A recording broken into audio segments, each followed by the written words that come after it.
You know, I sat down one day, I asked myself, where would I be if I had not had an encounter with a man? Where would I be if I had not met this prophet? Where would I be? Without Spirit Embassy, where would I be? And you know what the Lord ministered to me?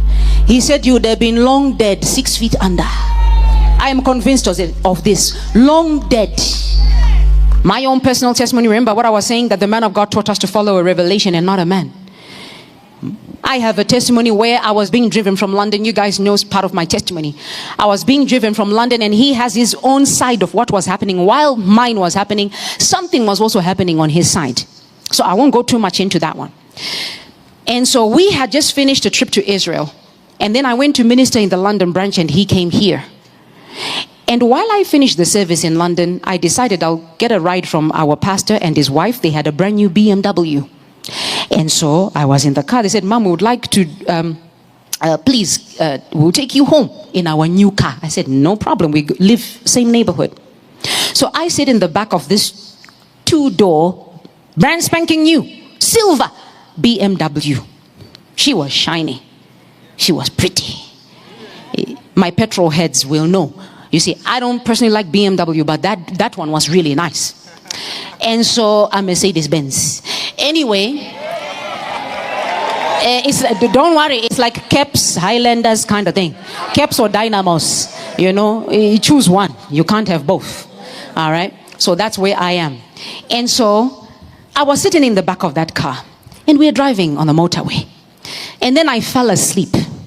While I was asleep, clear as day, I heard the voice of the Lord. He said, wake up and get out of the car. Just like that. Wake up and get out of the car. So I woke up and I said, Pastor, park the car. Let's get out. And he said, what's wrong? I said, God said, park the car. Something is wrong. Let's get out. He said, but Mom, it would say something on the, you know, the shiny instrument panel, that one. It will light up red, orange, whatever. I said, okay, drop me, you continue. Because I had to follow the instruction. So he stopped at the next safest spot. We stopped and we came out of the vehicle. This is the car, right? It's a 2-door. So they come out first. And then the seat has to be folded, and then I come out next. So as they stop the car, and this is the car, I come out of the vehicle. We walked 5 steps. 1, 2, 3, 4. This is the 5th one. 5 steps, and the thing burst into flames. Flames is higher than this building. Flames. I just screamed out to the Lord. I said, God. So what was about to happen there?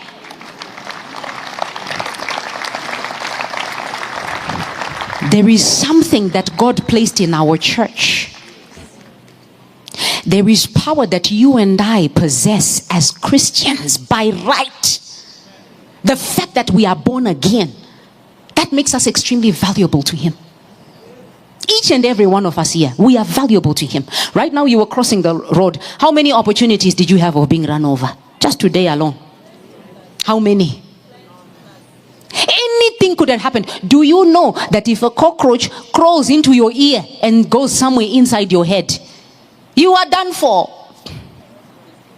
And look at how many cockroaches we have in our houses.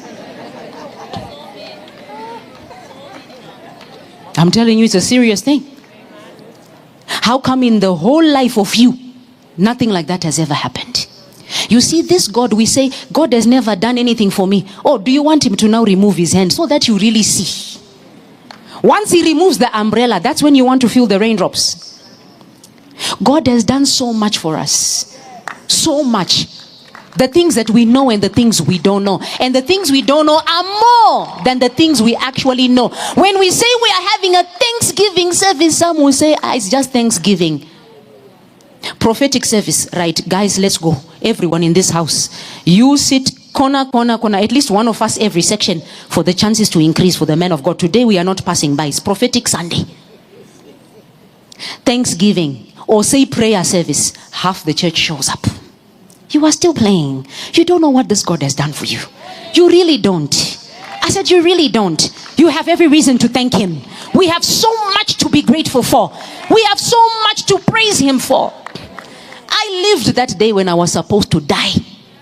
That car was so charred that the firemen, when they came, thought it was a bomb. They looked, they said, there is no fire like this. This has to be a bomb. There's no electrical fault like this. They searched everywhere. There was no sign of any bomb. The enemy had forged his weapon. But my Bible says, no weapon fashioned against thee, no weapon fashioned against thee shall prosper. No matter what he does, it shall not prosper. Let him forge the weapons. Let him do what he wants. Right now, by the level of our thanksgiving and our praise, we throw a preemptive strike in the camp of the enemy.